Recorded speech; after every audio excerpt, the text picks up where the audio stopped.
Cat's Cabs Trucker TV. Good evening po mga kaidol. Good evening. Welcome to my vlog, Cat's Cabs Trucker TV. At kay ating kaibigan ni Kaparin Jamel, si Jamel TV off. Watch out, watch out. Eh mga kaidol, papasok po tayo ng Pier 18 mga kaidol. So, medyo upuan na naman to sa pila mga kaidol. Yan, happy evening po sa lahat. Shout out, shout out. Ayan, uusad tayo.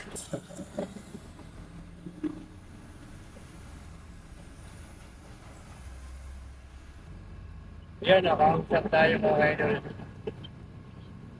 Bagal yung usad. Mababa itong pila na to.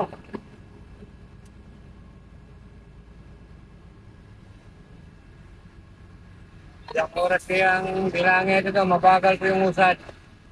Yan, ganyan dapat, tuloy-tuloy ang usad, di ba yung mahaba. Ito dyan sa nakapila, sa likod at harap. Yang tabi po dyan yung mga kabani. Ayan po mga kaidol, malinis yung road 10 sa labas ng road 10, yung papasok ng pier po mga kaidol, karami po yung traffic. Ayan, shout out. Malinis. So, yung papasok lang po ng pier mga kaidol ang mga traffic. Ayan mga kaidol, so malamang hindi nagaanalat ang timbangan sa loob. Kasi mahaba yung pila sa labas eh. Yan ang sakit ng NHBI. Sa ganitong mahabang pila, hindi nagana. Hoy! Shut up! Shut out dun sa kasama ko doon na dumaan, galing Kalaka, Batangas.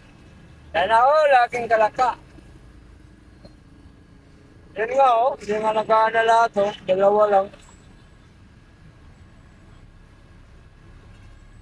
Kailan na daksa yung truck. At dalawang timbangan lang nagana.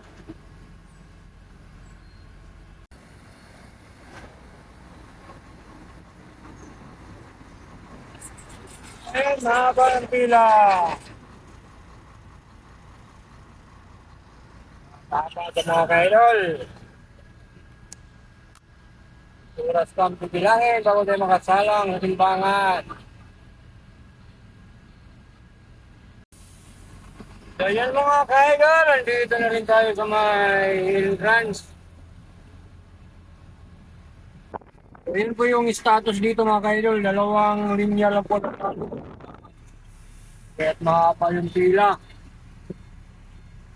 Saan tayo dito tayo pila?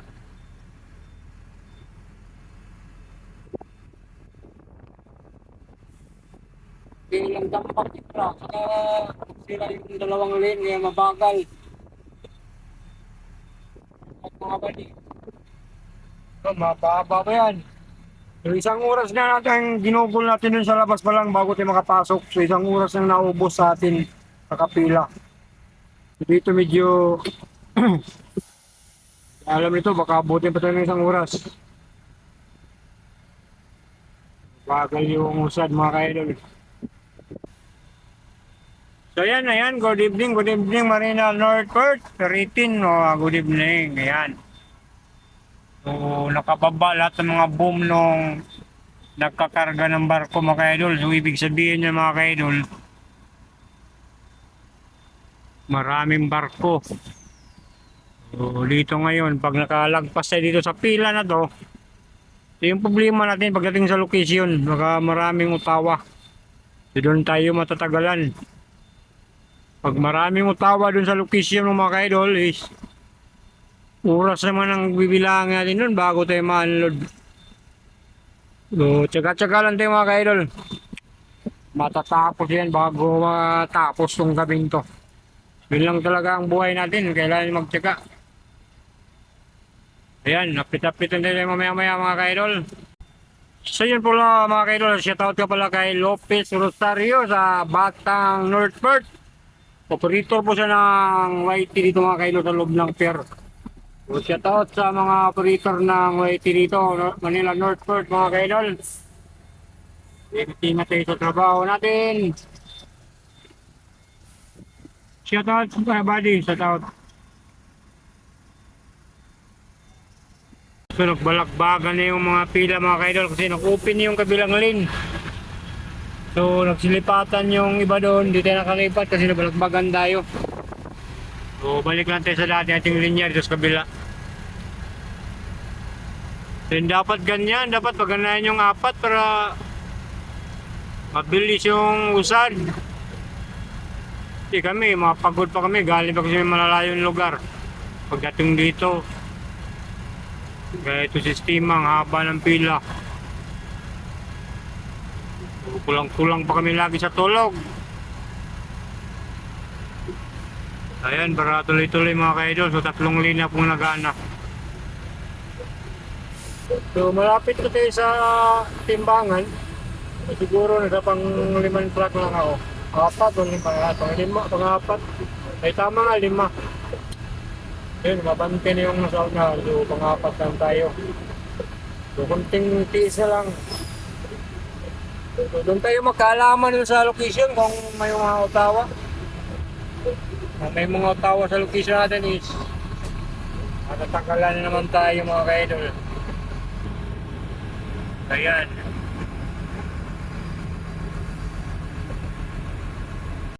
So yun po, shout out dyan sa 2 truck na yan sa kasama ko galing biyaheng Kalaka, Batangas yan mga kaidol. So sila po ay nagsasauli ng empty container ng Mars Line. Yan o. So mga kasamahan ko po yan mga kaidol. So maigi pa yung kabila, walang pila, yung sauli ng empty container. So dito ang pila ito magkabila mga kaidol, puro load dito. So yung mga return empty, so sa kabila po ang pila niyan. Yan, dito po yung mga loaded.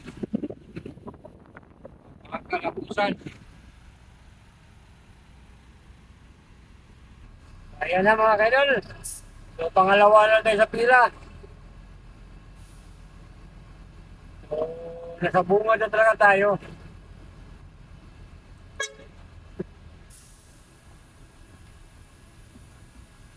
Ayan, GPS. So yung sauna, GPS din yan. So malayo ang biyahe niyan mga kaidol, galing Batangas yan sila. Ayan o, yung matanda na no. Hoy, tanda! Matanda! So ang biyahe ko, galing lang kami ng Bulacan, so malapit lang.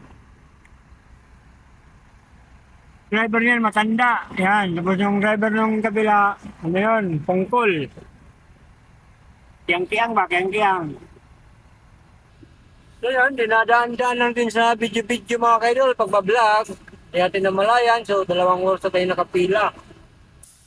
Alas City po ako pumila dyan sa labas, so ngayon alas 9 na mahigit mga kaidol. Mababagal. Hindi naman ito kagaya dati na mabilis lang po ang pila kahit maraming truck. Mabilis ang usad. Ngayon, medyo nagkapalit na ng sistema ng Manila Northport saka MIP. MIP ngayon mga kaidol, wala ng pila. So, nandito na ngayon sa lokal ang matahaba ang pila. Parang nagkapalit na ng sistema. Ayan, nakita ko rin ang bungad. Ayan na mga kaidol.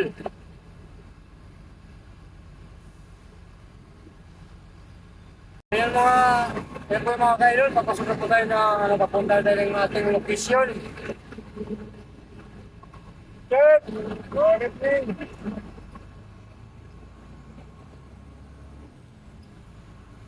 Ay location number na po tayo mga kaidol. So, doon tayo mag-unload sa Pier 11. Sa gitnaan ng 12 at saka 10. 13 at saka 12.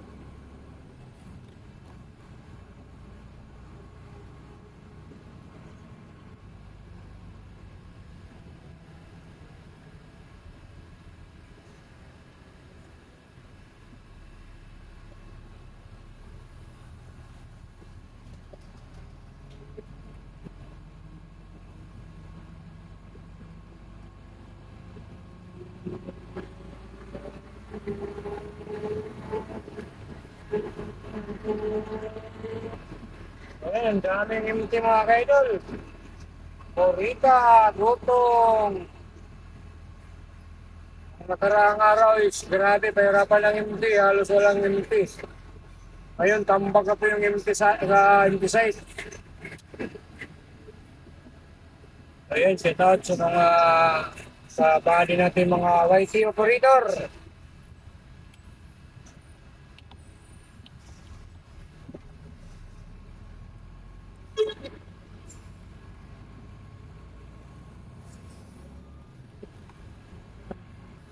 Hey, stalker. Stop na tayo kay si stalker nandyan.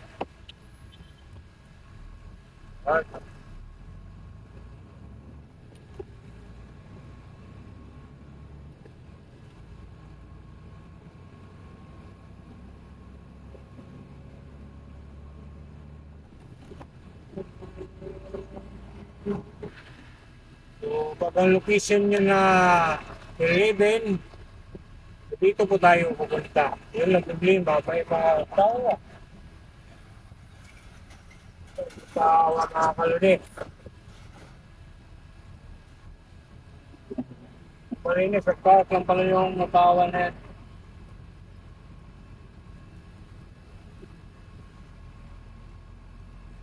Number 7 po tayo. So, walang truck mga kaidol. So, may chance tayo maalog agad.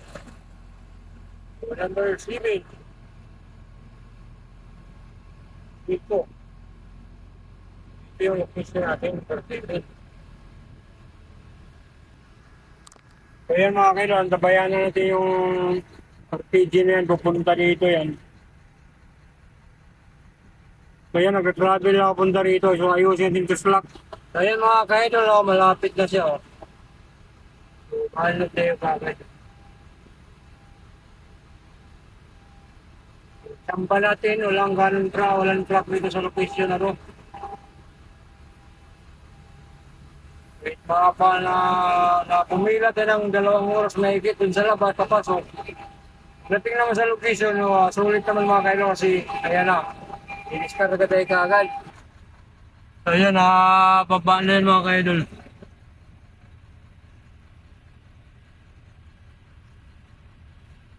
So ayan, unload na yung isa. Nung nasa unahan. So yung sa hulihan na lang ang i-unload mga kaidol. So thank you, tatatapos din yung pagtsatsaga pumila mga kaidol.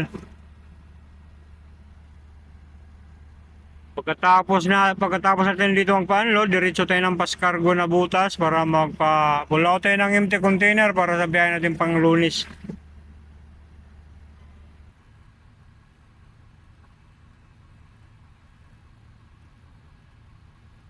Ayun na mga kaidol, iangat na yan. Okay. So ayan mga ka-idol, tapos na tayo ma-unload. So lalabas na po tayo ng pier. So yun lang po mga ka-idol. Thank you for watching mga ka-idol. See you my next video. Bye bye. Good evening po sa lahat mga ka-idol. God bless all mga kaluri.